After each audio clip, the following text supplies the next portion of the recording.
이번에는 다르다라는 생각에 시장은 공포감이 가득 차 있는 것 같습니다. 코로나19 사태로 인해서 시장은 급등락을 반복하고 있는 상황인데요. 하지만 여태껏 시장이 우리에게 가르쳐준 교훈이 있습니다. 닷컴 버블이나 2008년 금융위기 때도 시장은 공포에 떨었고요. 그때도 많은 사람들이 이번에는 다르다라는 표현을 썼던 거 기억하시나요? 지금은 뜨거운 가슴과 차가운 머리로 시장을 바라봐야 될 때가 아닌 것 같습니다. 그리고 여러분들 곁에 함께 걸어갈 이 빨간 맛이 있습니다. 앞으로 오후 3시에 여러분 함께 걸어가 보도록 하겠습니다. 빨간 맛 지금 바로 출발합니다.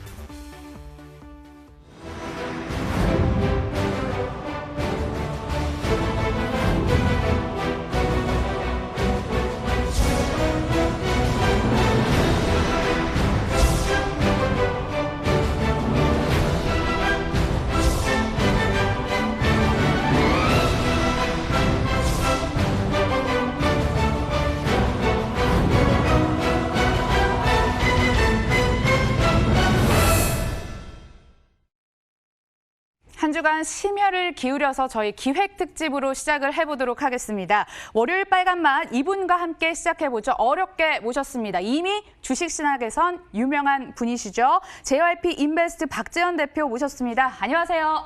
안녕하세요.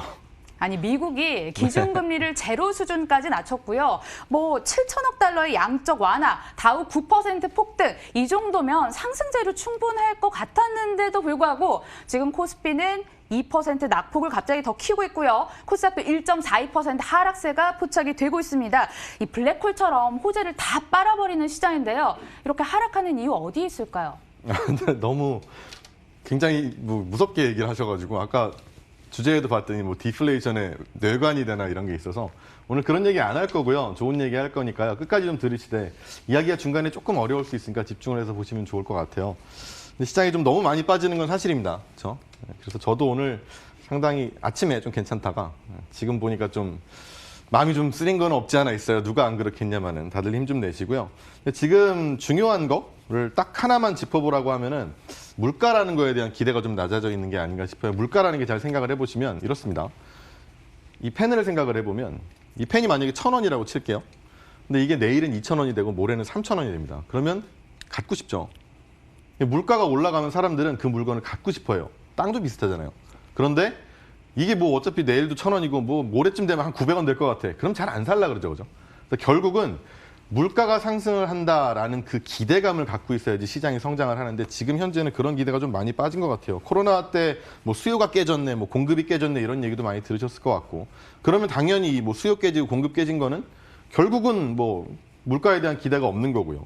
거기다가 이제 오늘 유가를 얘기를 할 건데 유가를 뒤에서 좀 얘기를 하겠습니다. 이제 유가가 하락을 하면 생산하는데 아무래도 공장 돌리는데 싸고 이러니까 가격이 좀 싸요. 그래서 어쩔 수 없이 물가가 안 올라가는 현상에서 현재는 당연히 이제 뭔가 투자라든지 위험 자산에 대한 그런 선호도 많이 떨어졌다고 볼 수밖에 없을 것 같아요. 자, 그런데 그래 연준금리 인하를 얘기를 하셨는데 100bp 갑자기 주말에 이런 게 나왔어요. 그래가지고 저도 좀 사실은 조금 신이 났었고 그래서 괜찮은 거 아닌가라는 생각을 했었는데 근데 왜 양적 완화는 시장이 호재로 못 받아들이는 것 같아요? 네, 호재로 못 받아들이고 있죠, 사실. 100bp 인하하고 7천억 달러어치의 QE를 한다라고 하는데 그런데도 불구하고 미국 선물 시장이 QE 발표하고 하여튼 그러자마자 네. 박살이 났습니다, 사실. 그래서 이것 때문에 조금 어지러운 게 사실 사실이고 지금 우리나라 시장도 처음에 장 초반에 좋았다 깨지고 있는데 워낙 약세도 별로 좀 심화되고 있는 상태예요. 달러가 약해지는데도 불구하고 원화가 약해진다는 건 분명히 어떤 거에 문제가 좀 있는 것 같은데 오늘 그 문제에 대해서 이야기를 좀 해드리려고 해요. 두 가지 생각을 좀 해봤습니다. 일단은 100bp라는 거에 대해서 부족하냐라는 생각도 할 수 있을 것 같아요. 100bp가 부족하다고 생각하시나요? 어디 보세요. 아니죠. 저 깜짝 놀랐다니까요. 저는 그렇게 생각 안 해요. 정말 100bp라는 건 많습니다. 근데 부족하지 않은데 여러분들 잘 생각해 보면 어찌 보면 너무 많은 것도 없지 않아 있어요. 왜냐하면 예전에 이런 게 있어요. 미국이 연준에서 금리 인하를 조금 세게 한다라고 싶을 때는 어떻게 하냐면 25bp 이런 식으로 주로 하죠. 근데 25bp씩 하는 게 한 3번 하면 75bp 되잖아요. 근데 75bp를 내린 경우가 몇 번 있고 그 이상을 내린 경우가 있는데 75bp에서 멈춘 경우는 언제냐면 외부에서 미국을 향해서 어떤 뭐랄까 이런 경제가 안 좋아질 것 같은 것 때문에 다른 나라가 안 좋아져서 미국이 무너질 것 같은 그런 것들 때문에 연준에서 뭐 선제적이다, 예방적이다 이런 금리 인하를 했던 경우입니다. 그런데 그 이상이 됐던 데 언제냐면 뭐 닷컴 버블이라든지 아니면 뭐 서프라임 몰기지 같은 사태에서 뭐 500bp, 550bp가 5.5%, 뭐 5% 이렇게 내렸을 때 그때를 이제 기준으로 삼는 게 75bp인데 너무 많이 내렸죠. 50bp 내렸다가 또 100bp 한 번에 내리고 작년에 75bp 내리고 막 이래서 너무 많이 내린 거예요. 사람들이 생각할 때는 아 그래 다른 나라가 안 좋아가지고 우리한테 미국한테 영향이 줄 것 같으면은 아 그래도 이 정도면 멈춰야 되는데 대체 안으로 뭐가 어떻게 썩었길래 이런 결정을 내렸느냐라고 하는 거에 대한 불안감이 좀 있는 것 같고요. 하나는 이제 양적 완화의 타겟이 좀 잘못된 게 아니냐라는 얘기들을 하는데 그리고 양적 완화의 타겟 중에서 이제 뭐 7천억 달러를 쓴다라고 합니다. 우리나라 돈으로 한 850조 정도는 될 것 같은데 그 돈이 이제 재무부에서 발행하는 채권과 그리고 MBS로 간다라는 거죠. 몰기지 백트 시큐리티라 그래가지고 이제 주택담보 채권인 거죠. 여기로 가는 건데 사람들이 생각할 때 이번에는 좀 기업을 향해서 쏴주기를 바랬던 거예요. 정말 직접적인 돈을 좀 쏴주기를 바랬는데 그러지를 좀 못했다라는 거. 그러면서 이제 시장에서는 조금 실망을 한 게 아닌가라는 생각이 들어요.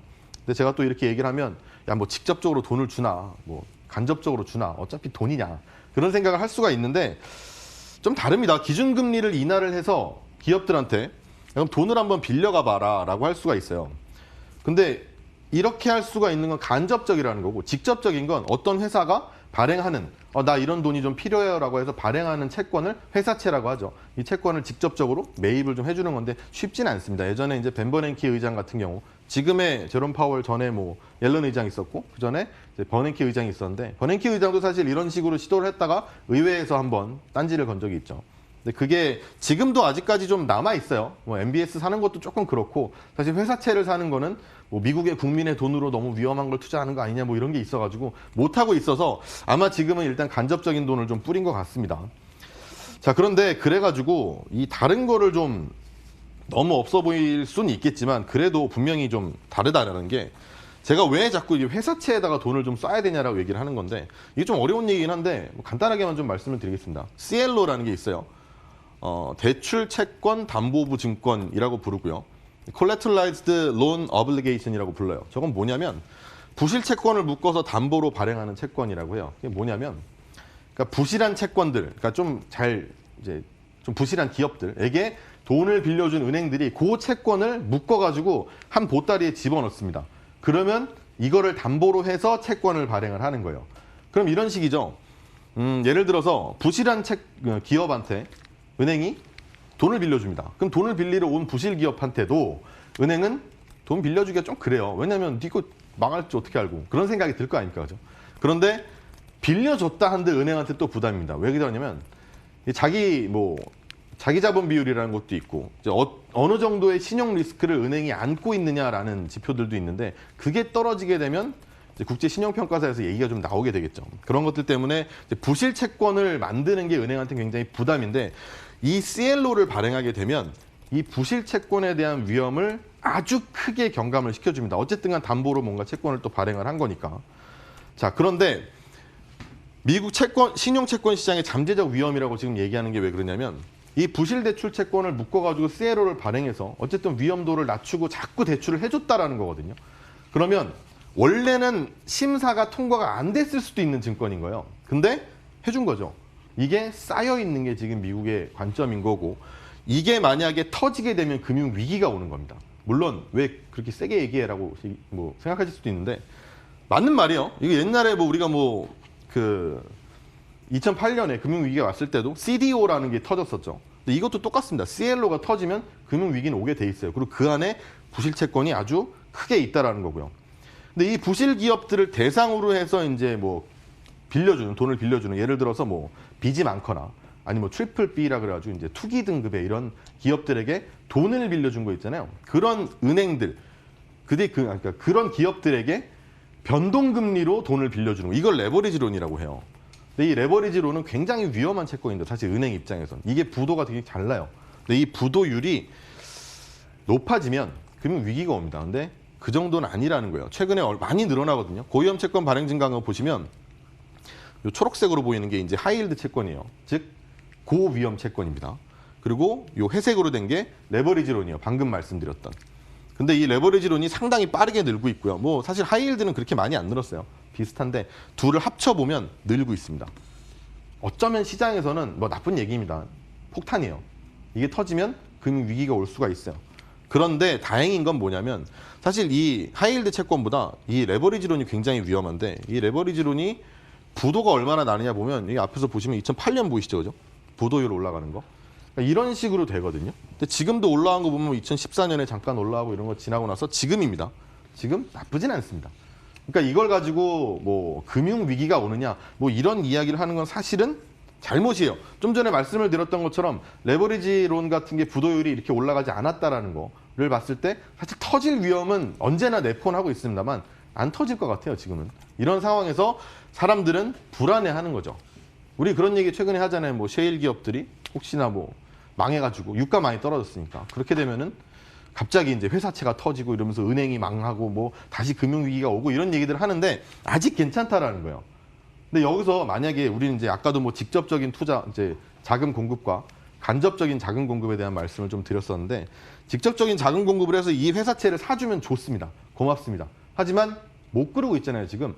그래서 안 그런다고 칠게요. 그러면 좋겠지만 그러면 정말 좋은 이슈가 될 테니까 그때는 시장에 대해서 자신감을 아주 굳게 가지셔도 좋습니다.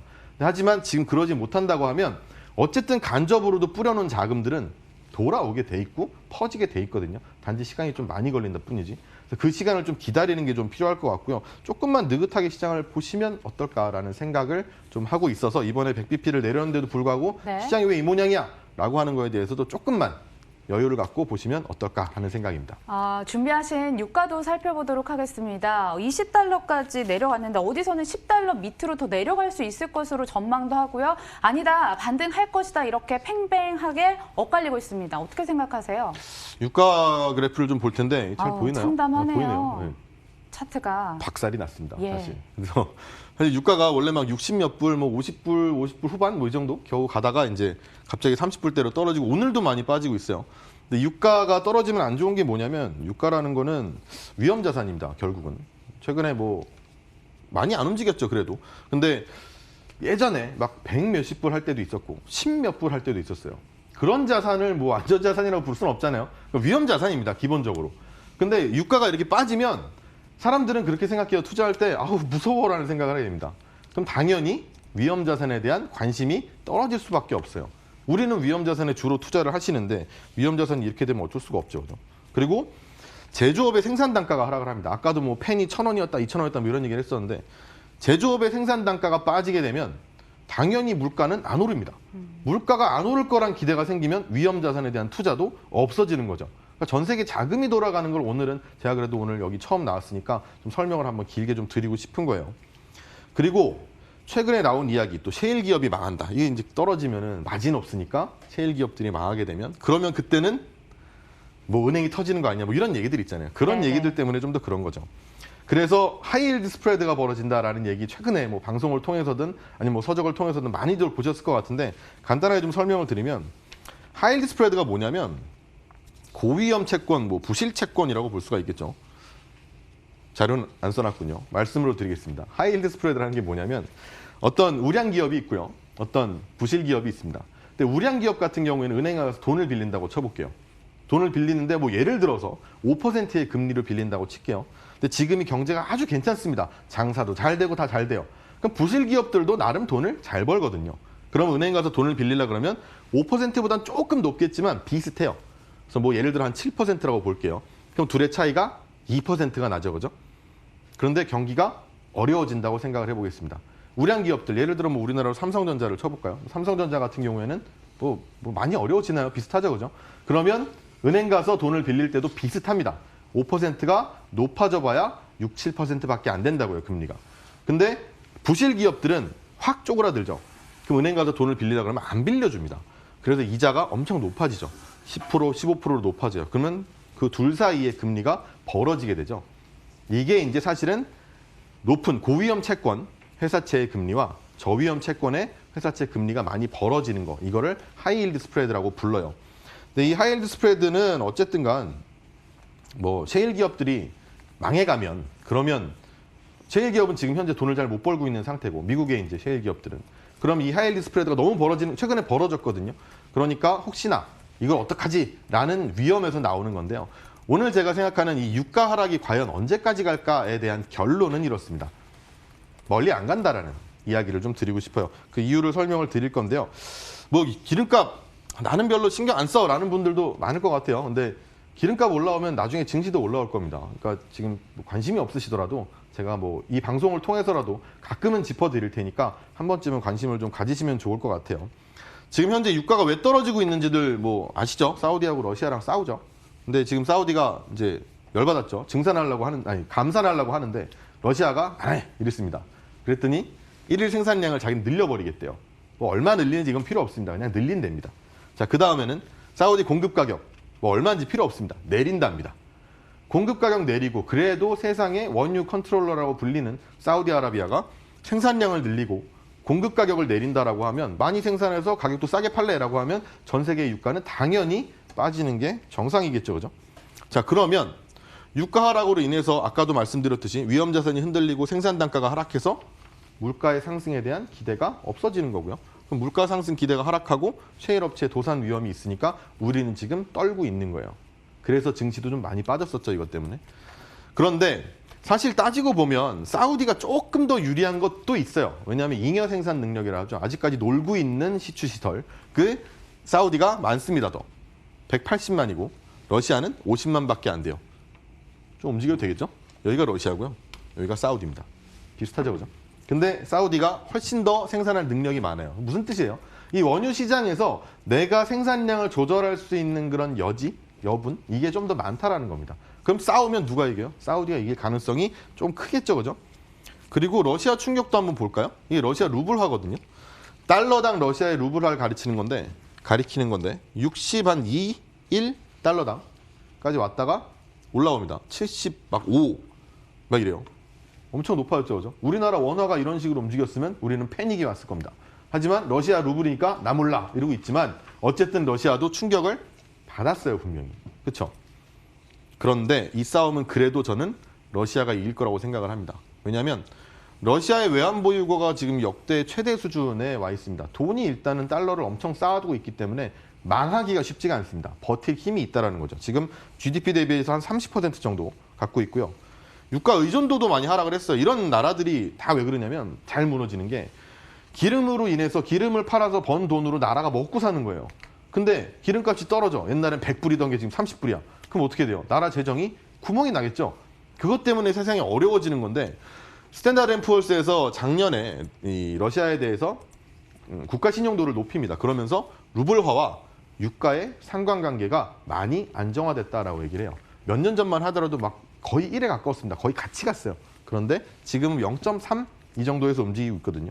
그러니까 그만큼 러시아 내부로서도 물론 이제 러시아 보면 뭐 뭔가 잘 못할 것 같고 잘 못 살 것 같고 하는데 나름 잘 하고 있습니다. 그래서 유가에 대한 의존도를 많이 내려놨고요. 재정 의존도가 뭐냐면 기름 팔아서 먹고 사는 나라가 갖고 가는 수입의 몇 %를 기름 팔아서 하냐 이거예요. 기름 뭐 천연가스 이런 거죠. 사우디가 67.5%고요. 러시아가 40%입니다. 러시아가 쉽죠, 그죠? 기름값이 떨어졌을 때, 유가 하락했을 때 버티는 힘이 누가 더 세라고 물어보면 러시아가 더 셉니다. BEP는 얼마냐? BEP가 뭐냐면 재정 BEP인데 재정을 쓰는 거에 과연 유가가 얼마면 이제 우리 뭐 소위 똔똔이라고 하죠, 그죠? 예, 같아지느냐라는 건데 사우디가 86.5불입니다. 무슨 뜻이냐? 86.5불에 배럴당 팔아야 지금 30불인데 86달러 50센트에 팔아야 먹고 사는데 지장이 없다라는 거예요. 아니면 적자인 겁니다. 러시아는 42.4달러입니다. 둘이 싸우면 누가 이겨요? 러시아가 이깁니다. 그러니까 물론 사우디가 돈이 많다 뭐 이런 얘기들 많으니까 사우디도 정말 돈이 많지 않나요? 라고 할 수 있는데 결국 급한 건 사실은 사우디입니다. 왜 그러느냐? 사우디의 재정 수지가 보시면 회색이 뭐 다 밑에 있죠, 그죠? 네, 전부 다 밑에 있습니다. 회색은 뭐예요? 재정 적자입니다. 돈이 없어요. 근데 러시아는 어때요? 괜찮죠, 그죠? 러시아 올해만 하더라도 1% 수익을 낼 것 같고요. 흑자고. 사우디는 아닐 것 같아요. 마이너스를 여전히 보일 것 같고. 게다가 아람코 볼까요? 사우디가 무조건 지켜내야 되는 비전 2030. 예, 모함메드 빈 살만이 뭔가 제조업을 부흥하기 위해서 필요한 아람코의 머니 이게 망가지고 있잖아요. 유가 빠지면. 이걸 어떻게 버티냐고요. 못 버틴다니까요. 거기다가 미국이 이제 등판을 하기 시작합니다. 트럼프는 팜벨트라는 게 있고 러스트벨트라는 게 있죠. 팜벨트는 미중 무역 분쟁할 때 이제 농업지대 거기다가 이제 한번 챙겨줬고 이제 러스트벨트 공업지대를 챙겨야 되는데 여기가 이제 오바마 때 약간 망가지면서 트럼프한테 몰표가 가서 힐러리를 제끼고 이긴 거란 말이죠. 근데 여기를 이번에 챙겨야 될 어쩜 만약에 대단한 기회 아닐까요? 셰일 기업들에 대해서 챙겨주면 이 러스트벨트의 표는 다시 트럼프에게 한 번 더 밀어주게 될 거라는 거죠. 표밭이에요, 그러니까. 그래서 러시아가 사우디가 지금 싸우고 있는데 이거를 미국이 중지할 가능성이 굉장히 높다라는 겁니다. 그래서 결국에는 코로나 이후에는 지금 아까도 뭐 중앙은행들의 유동성이 막 발휘가 되고 있고 또 유가 반등 시기는 제가 뭐 언제부터 오릅니다 이렇게 얘기하면 좋겠습니다만 그걸 제가 어떻게 알겠습니까, 그죠? 바닥을 다질 수 있다라는 거고요. 그리 멀지 않은 시기에 분명히 유가는 다시 올라올 수 있다고 생각을 하고 그때는 위험자산 가격 상승이 좀 예상이 되고요. 최근에 시장 분위기가 V자 반등이 나왔으면 좋겠다라는 거 저도 알겠습니다만 쉽지 않습니다. 왜냐하면 요인이 너무 많아요. 하방 리스크를 계속 갖고 있는 요인들이 많기 때문에 하나씩 닫아주는 게 필요합니다. 미국에서 어쨌든 금리 인하가 됐든 뭐가 나와서 하방 리스크를 좀 닫으려고 노력하고 있고 이게 이제 기업에 퍼져야 되는 시간 하나만 기다리시고요. 유가 반등하는 거는 또 이제 아까 방금 저희 설명한 것처럼 사우디 러시아의 문제가 좀 해결이 되면서 미국이 껴주는 그런 그림이 나오는 그 시간도 필요할 겁니다. 이 두 가지 시간을 조금 여러분들이 뉴스를 통해서라도 확인할 수 있다면 다음 상승 시장도 쉽게 되게 보실 것 같아서 사실 지금은 주식을 사야 돼 팔아야 돼라고 물어보면 천천히 사시면 됩니다. 편하죠. 저는 그렇게 생각하고 있어요. 네, 한 주 동안 기다리면서 어떤 포인트에 주목을 해야 될지 알려주셨습니다. 매주 월요일 이렇게 머니클럽으로 함께하게 됐습니다. 다음 주 어떤 이야기 해주실지 기대해보면서 인사 나누도록 할게요. 박재현 대표 함께했습니다. 고맙습니다. 감사합니다.